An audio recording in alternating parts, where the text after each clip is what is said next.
El doctor Igor la miró por encima de sus gafas. «Usted está en condiciones de responderme», insistió ella. «Ya no tengo miedo, ni diferencia ni nada parecido. Tengo ganas de vivir, pero no sé qué es eso. No basta, ya estoy resignada con mi destino. Entonces, ¿qué quiere?». La enfermera entró con la inyección en la mano. El doctor Igor hizo una señal con la cabeza y ella levantó delicadamente la manga del suéter de Verónica. «¿Cuánto tiempo me queda?», repitió Verónica, mientras la enfermera le aplicaba la inyección. 24 horas, quizás menos. Ella bajó los ojos y se mordió los labios, pero mantuvo el control. «Quiero pedirle dos favores. El primero, que me dé un remedio y una inyección, sea lo que sea, pero que me mantenga despierta hasta entonces, para aprovechar cada minuto de que me queda de vida. Tengo mucho sueño, pero no quiero dormir. Tengo mucho que hacer, cosas que siempre dejé para el futuro, cuando pensaba que la vida era eterna, cosas por las cuales perdí el interés cuando empecé a pensar que la vida no valía la pena. Y su segunda petición, salir de aquí y morir afuera. Tengo que subir al castillo de L. Hana, que siempre estuvo allí, y nunca tuve la curiosidad de verlo de cerca. Tengo que hablar con la mujer que vende castañas en invierno y flores en primavera. ¿Cuántas veces hemos cruzado? Y sin embargo nunca le he preguntado cómo se encontraba. Quiero andar por la nieve, sin abrigo, sintiendo el frío intenso. Yo que siempre iba abrigada por miedo a coger un resfriado. En fin, el doctor Igor, tengo que sentir la lluvia en mi rostro, sonreír a los hombres que me interesan, aceptar todos los cafés que me inviten. Tengo que besar a mi madre, decirle que la quiero, llorar en su pecho, sin avergüenza, sin demostrar mis sentimientos porque siempre los tuve, pero los escondía. Quizás en la iglesia mire aquellas imágenes que nunca me dijeron nada, y terminé diciéndome algo. Si un hombre interesante convida, me convida a ir a bailar, bailaré la noche entera hasta caer exhausta. Después me acostaré con él, pero no de la manera como fui con los otros, una vez intentando mantener el control, otras fingiendo cosas que no sentía. Quiero entregarme un hombre a la ciudad, a la vida y finalmente a la muerte. Se produjo, se produjo un prolongado silencio cuando Verónica acabó de hablar y el médico paciente se miraba a los ojos, absorto, tal vez abstraído, pensando en las muchas posibilidades que una simple 24 horas podían ofrecer. Puedo prescribirle algunos medicamentos estimulantes, pero no se los aconsejo, dijo finalmente el doctor Igor. Le alejarán el sueño, pero también le quitarán la paz que usted necesita para vivir, lo que me ha reseñado. Verónica empezó a sentirse mal. Siempre que le daba aquella inyección, algo malo sucedía en su cuerpo. Se está poniendo pálida. Quizás sea mejor que se tumbe en la cama. Ya volveremos a hablar sobre esto mañana.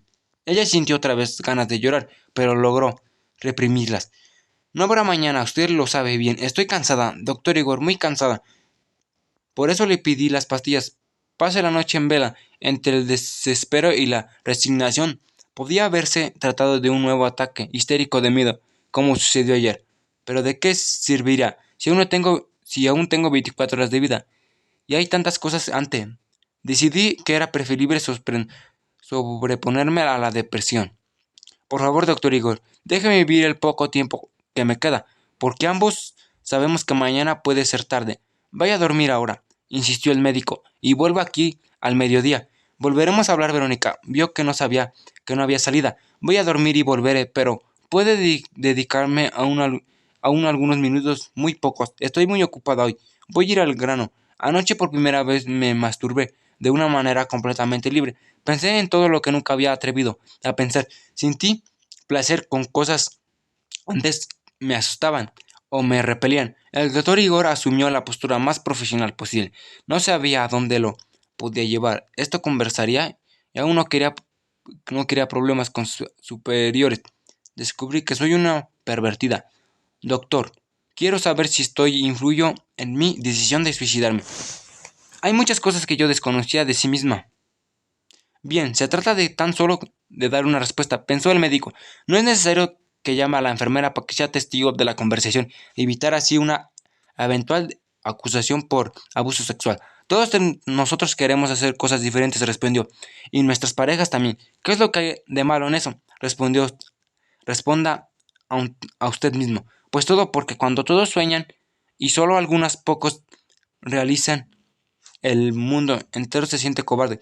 Aunque estos pocos tengan la razón. ¿Quién tiene la razón es el más fuerte? En estos casos, paradójicamente, los cobardes son más valientes y consiguen imponer sus ideas. El doctor Igor no quería ir más lejos. Por favor, vaya a descansar un poco, porque tengo otros pacientes que atender. Si usted colabora, veré lo que puedo hacer respecto a su segunda petición. La chica salió a su próxima paciente, Sera Setka, que debería recibir el alta, pero el doctor Igor le pidió que se esperase un poco. Tenía que tomar unas notas sobre la conversación que acababa de sostener con Verónica. Era necesario incluir un extenso capítulo sobre sexo en su disertación sobre el vitriolo. Al fin y al cabo, la mayor parte de las neurosis y psicosis provenían de allí. Según él, las fantasías son impulsos eléctricos y localizados en el cerebro, y cuando no se cumplen terminan descargando su energía en otras áreas. Cuando cursaba medicina, el doctor Igor había leído un interesante tratado sobre las diferentes prácticas y desviaciones sexuales: sadismo, masoquismo, homosexualidad, coprofagia, voyeurismo, deseo de decir palabras obscenas, en fin, la lista era muy extensa. Al principio, creía que estas prácticas eran tan solo el producto del desajuste mental de ciertas personas que no conseguían una relación saludable con su pareja. Sin embargo, a medida que iba avanzando en la profesión de psiquiatría y conserva a sus pacientes, se daba cuenta de que todos ellos tenían algo diferente que contar. Se sentaba en el confortable sillón de su despacho, con la mirada baja. Iniciaba una extensa disertación sobre si se llamaban enfermedades como si el médico no fuera él, o perversiones, como si fuese él. El psiquiatría, el encargado de decidir. Y una por una, las personas normales describían fantasías que constaban en el tratado acerca de las diferentes prácticas eróticas, un libro, dicho sea de paso, que defendían el derecho de cada uno de tener el orgasmo que quisiera, siempre que no violentase el derecho de la respectiva pareja en el acto sexual. Mujeres que habían estudiado en los colegios de monjas soñaban con ser humilladas. Hombres de chaqueta y corbata, funcionarios públicos de alto rango, confesaban que gastaban elevadas sumas en pagar prostitutas rumanas solo para poder lamerle los pies. Muchos enamorados de muchachos, chicas enamoradas de sus compañeras de colegio, maridos que querían ver a sus esposas en brazos de desconocidos, mujeres que se masturbaban cada vez que descubrían un indicio de adulterio en el comportamiento de su pareja, madres que necesitaban contraer el impulso de entregarse al primer hombre que tocaba el timbre de su casa para traer algo, padres que contaban aventuras secretas con los racismos, travestis que conseguían pasar el riguroso control de la frontera. Y orgías. Parecía que todo el mundo, por lo menos una vez en la vida, deseaba participar en una orgía. El doctor Igor descansar un momento su estilografía y reflexionó sobre sí mismo. Él también le gustaría la orgía, tal cual la imaginaba. Debía ser algo completamente anarquístico, alegre, donde no existiría el sentimiento de la posesión, sino solo el placer y el desorden. ¿Sería que esta una de las principales causas del gran número de personas envenenadas por la amargura? Casamientos restringidos a una monogamia forzada, donde el deseo sexual, según estudios del doctor Igor, guardaba cuidadosamente en su biblioteca médica, desaparecía el tercer o cuarto año de convivencia. A partir de allí, la mujer se sentía rechazada, el hombre se sentía esclavo del vínculo matrimonial, el vitrilo la amargura. Comenzaba su labor destructiva. Las personas ante una psiquiatría hablaban más abiertamente que ante una cura, porque el médico no podía amenazar con el infierno. Durante su larga carrera de psiquiatría, el doctor Igor ya había oído prácticamente todo lo que ellas tenían para contar. Raramente, hacer un después de varios años de profesión, él todavía se preguntaba: ¿Por qué había tanto miedo a ser diferente? ¿Cuánto preocupaba saber la razón? La respuesta más escuchada era: mi marido pensará que soy una prostituta, cuando era un hombre quien estaba frente a él. Invariablemente decía: mi mujer merece respeto. Y en el tema generalmente se detenía ahí. No servía de nada afirmar que todas las personas tienen el perfil sexual diferente, tan distinto como sus huellas digitales. Nadie quería creerlo. Era muy arriesgado ser libre en la cama, con miedo de que el otro fuese un esclavo de sus prejuicios. No voy a cambiar el mundo, se dijo, resignado. El médico indicó a la enfermera que dejarse entrar a Lex depresiva, pero por lo menos en mis tesis puedo decir lo que pienso. Edward vio a Verónica, que Verónica salía del consultorio del doctor Igor y se dirigía hacia las enfermerías. Tuve ganas de contarle sus secretos, abrir su arma para ella con la misma honestidad y libertad con que la noche anterior ella había descubierto su cuerpo para él. Había sido una de las más duras pruebas que había experimentado desde que ingresara a Viet como esquizofrénico, pero había conseguido resistir y estaba contento, aun cuando su deseo de volver a este mundo empezase a molestarlo. Todo el mundo sabe que esta chica no resistiría hasta el fin de semana, no reviviría de nada, o tal vez justamente por eso fuese beneficioso compartir con ella su historia. Desde hacía 3 años solamente hablaba con Mary y aún así no estaba seguro de que ella lo comprendiera perfectamente como madre. Ella debía pensar que sus padres tenían razón, que tan solo deseaba lo mejor para él, que las visiones del paraíso eran un sueño absurdo de adolescente, totalmente ajeno al mundo real. Visiones del paraíso, exactamente de lo que había llevado al infierno, las infinitas peleas con la familia, la sensación de culpa, tan fuerte que los había dejado incapaz para reaccionar y le había obligado a refugiarse en otro mundo. Si no hubiera sido por Mary, él aún estaría viviendo en esa realidad separada. Sin embargo, apareció Mary, cuidó de él, hizo que se sintiera de nuevo querido. Gracias a eso, Edward aún era capaz de saber lo que pasaba a su alrededor. Unos días antes, una joven de su edad se había sentado al piano a tocar la sonata Claro de Luna, sin saber si culpa era de la música, o de la joven, o de la luna, o del tiempo que llevaba en billete. Edward sintió que sus visiones del paraíso comenzaba a imputarlo otra vez. Él siguió hasta la enfermería de mujeres, donde un enfermo le interceptó el paso. Aquí no puedes entrar, Edward. Vuelve al jardín. Estás amaneciendo y a una bonito de aquí. Verónica me dio hacia atrás. Voy a dormir un poco, dijo ella delicadamente. Hablaremos cuando despierte. Verónica no entendía por qué, pero aquel chico había pasado a formar parte de su mundo, o de lo poco que quedaba de él. Estaba segura de que Edward era capaz de comprender su música, admiraba su talento, aunque no consiguiese imitar una palabra. Sus ojos lo decían todos. Como era este momento en la puerta de la enfermería cuando hablaban de cosas que ella no quería oír: ternura, amor. Esta convivencia con enfermos mentales me ha hecho enloquecer deprisa. Los esquizofrénicos no sienten eso, no por seres de este mundo. Verónica sintió el impulso de volver para darle un beso, pero se controló porque el enfermero podía verla y contárselo al doctor Igor, y el médico seguramente permitiría que una mujer que besase a esquizofrénico saliera de billete. Edward se detuvo frente al enfermero. Su atracción por aquella chica era más fuerte de lo que imaginaba, pero tenía que contenerse. Pediría consejo a Mary, la única persona con quien compartiría sus secretos. Con seguridad que ella diría de lo que estaba queriendo sentir. Amor era peligroso e inútil en un caso como aquel.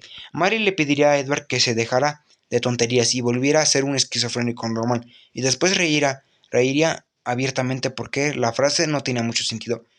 Se unió a los otros enfermos en el refectorio, comió lo que sirvieron y salió para el obligado paseó por el jardín durante el baño de sol. Aunque aquel día la temperatura bajaba a cero, intentó aproximarse a Mary, pero ella tenía el aspecto de que alguien le desea estar solo. No necesitaba de decirle nada, pues Edward conocía suficiente bien su soledad como para saber respetarla. Un nuevo interno se acercó a Edward. Aún no debía conocer a nadie. Dios castigó a la humanidad, decía, y la castigó con el peste.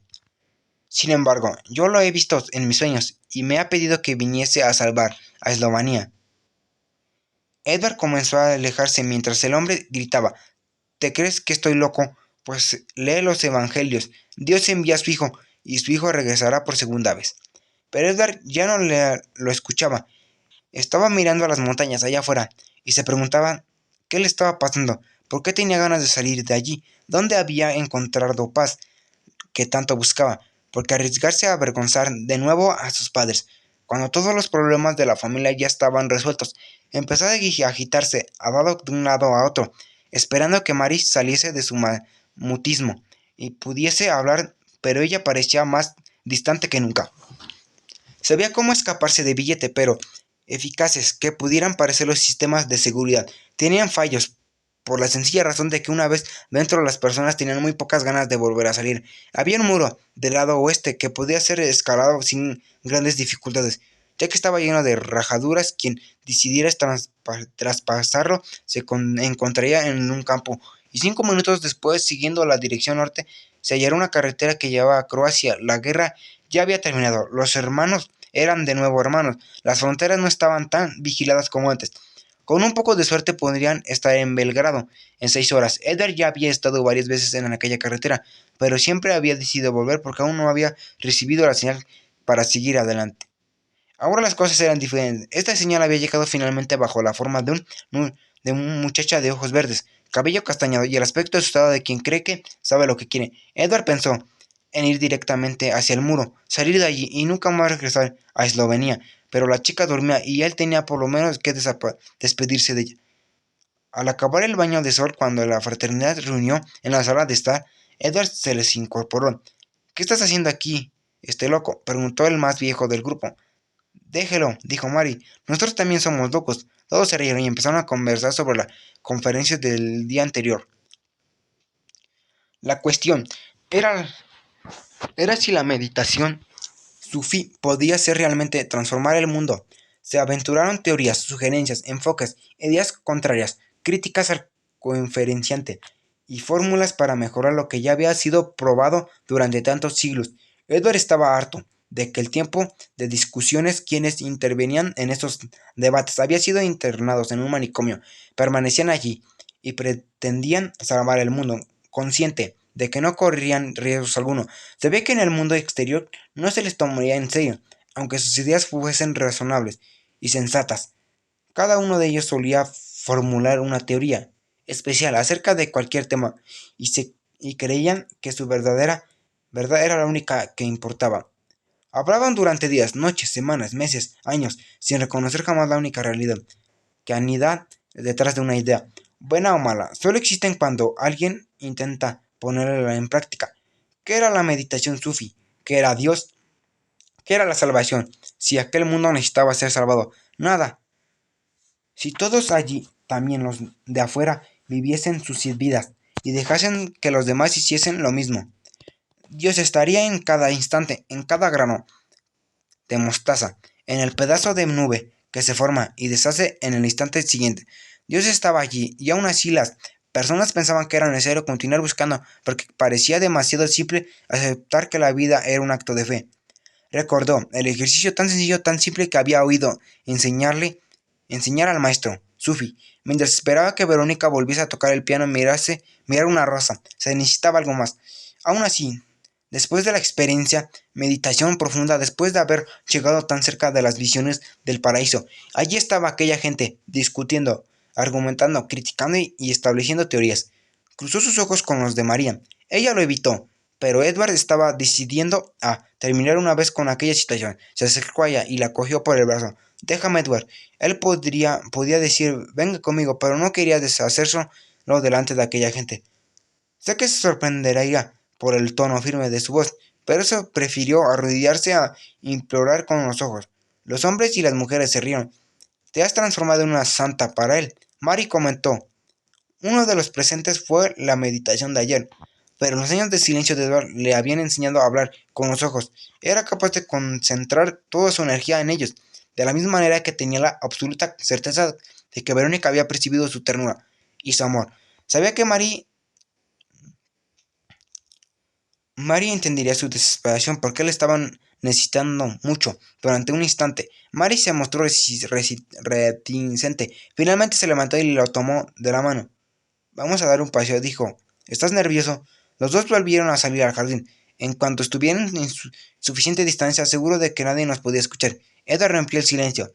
He permanecido aquí en Billete durante años, declaró. Dejé de avergonzar a mis padres, dejé mis ambiciones de lado, pero las visiones del paraíso han permanecido, lo sé, respondió Mary. Ya hemos hablado de eso muchas veces. También sé lo que querías decirme. Ha llegado la hora de salir. Edward miró al cielo. ¿Sentiría ella lo mismo? Es eso. Es por causa de la chica, continuó Mary. Aquí dentro ya hemos visto morir a mucha gente, siempre en el momento en que lo esperaban y generalmente después de haber renunciado a vivir. Pero esta es la primera vez que pasa una persona joven, atractiva, saludable, con tantos motivos para vivir. Verónica es la única interna que no desearía continuar en Billete para siempre. Esto hace que nos preguntemos, ¿y nosotros? ¿Qué es lo que buscamos aquí? Él insistió con la cabeza. Entonces, anoche yo también me pregunté qué estaba haciendo en este sanatorio y me di cuenta de que sería mucho más interesante estar en la plaza, en los Tres Puentes, en el mercado que hay frente al teatro, comprando manzanas y discutiendo sobre el tiempo. Es cierto que estaría lidiando con asuntos ya olvidados, cuentas por pagar, dificultades con los vecinos, miradas irónicas de la gente que no me comprende, soledad, protestas de mis hijos. Pero pienso que todo esto forma parte de la vida y el precio de enfrentar de estos pequeños problemas es menor que el precio de no reconocerlos como nuestros. Estoy pensando de ir hoy a casa de mi ex marido, solo para decirle gracias. ¿Qué te parece? Nada, ¿no debería yo también ir a casa de mis padres y decir lo mismo? Tal vez, en el fondo, la culpa de todo lo que sucede en nuestra vida es exclusivamente nuestra. Muchas personas pasaron por la misma dificultad que nosotros y reaccionaron de manera diferente. Nosotros buscamos lo más fácil, una realidad. Parte. Edward sabía que Mary tenía razón. Tengo ganas de recomenzar mi vida. Edward cometiendo los errores en que siempre deseé incurrir y nunca me atreví a enfrentarlo. El pánico que puede volver a surgir, pero yo cuya presencia solo me provocaría fastidio, porque sé que no voy a morirme, ni siquiera a desmayarme por su causa. Puedo conseguir nuevos amigos y enseñarle a ser locos, para que sean sabios. Les diré que no sigan el manual de la buena conducta, sino que se descubran sus propias vidas, deseos y aventuras, y que vivan. Citar el Eclesiaste a los católicos, el Corán de los islámicos, la Torah de los judíos, los textos de Aristóteles a los ateos. Yo no quiero volver a ser abogada, pero puedo servirme de experiencia para dar conferencias sobre hombres y mujeres que convencieron la verdad de esta existencia y cuyos escritos pueden resumirse en una única palabra: vivan. Y si vives, Dios vivirá contigo. Si rehusas correr sus riesgos, Él retornará el distante al cielo y se convertirá tan solo en un tema de especulación filosófica. Todos sabemos y eso, pero nadie da el primer paso, quizás por miedo a ser llamado loco, y por lo menos este miedo nosotros ya no lo tenemos. Edward, ya pasamos por Billete, tan solo no podremos ser candidatos a la presidencia de la República. La oposición investigaría muy a fondo nuestro pasado. Mary se rió y estuvo de acuerdo con él. Me he cansado de esta vida, no sé si conseguiré superar mi miedo, pero estoy harta de la fraternidad, de este jardín, de Billete, de fingir que estoy loca. Entonces, si yo lo hago, ¿lo hará usted también? No lo harás. Pues casi lo hice hace unos pocos minutos. No sé, me cansa todo esto, pero estoy acostumbrada. Cuando entré aquí con diagnóstico de esquizofrénica, usted pasó 10 meses, prestándome atención y tratándome como un ser humano. Yo también me estaba acostumbrando a la vida. Había decidido llevar con la otra realidad que inventé, pero usted no me dejó. Entonces lo odié, pero hoy la quiero. Por eso quiero que salga de Billete. Y Mary, como yo salí del mundo aparte, Mary se alejó sin responder. En la pequeña y nunca frecuenta biblioteca de Billete, Edward no encontró el corazón, ni obras de Aristóteles ni de otros filósofos mencionados por Mary, pero allí estaba el texto de un poeta. Por eso me dije a mí mismo, la suerte del insato será también la mía. Ve como tu pan con alegría y bebe a gusto tu vino, porque Dios ya aceptó tus obras. Que tus vestiduras permanezcan siempre blancas. Y nunca falte el perfume en tu cabeza. Disfruta la vida con la mujer amada en todos tus días de vanidad que Dios te concedió bajo el sol, porque estás en tu proporción de vida y tu fatigoso trabajo bajo el sol. Sigue los caminos de tu corazón y el deseo de tus ojos, sabiendo que Dios te pedirá cuentas.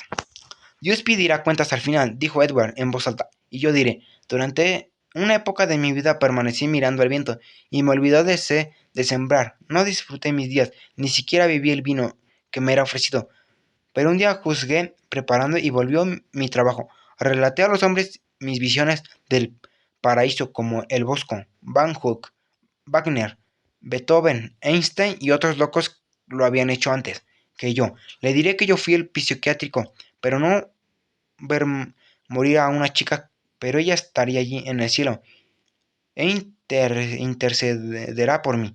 ¿Qué, ¿Qué estás diciendo? Le interrumpió el encargado de la biblioteca. Quiero salir de billete ahora, respondió Edward, en tono de voz más alto de lo normal. Tengo que hacer. El empleado apretó un timbre y lo poco tiempo aparecieron los enfermeros. Quiero salir, repitió Edward, agitado. Estoy bien, déjenme hablar con el doctor Igor. Pero los dos hombres ya lo habían agarrado. Uno por cada brazo. Edward intentaba soltarse de ellos, aún sabiendo que era inútil. Estás teniendo una crisis, tranquilízate, dijo uno de ellos. Nosotros nos ocuparemos de esto. Edward comenzó a debatirse. Suéltame, gritaba. Déjenme hablar por lo menos un minuto. El trayecto hacia la enfermería atravesaba la sala de estar y todos los otros internos estaban allí, reunidos. Edward se resistía y el ambiente empezó a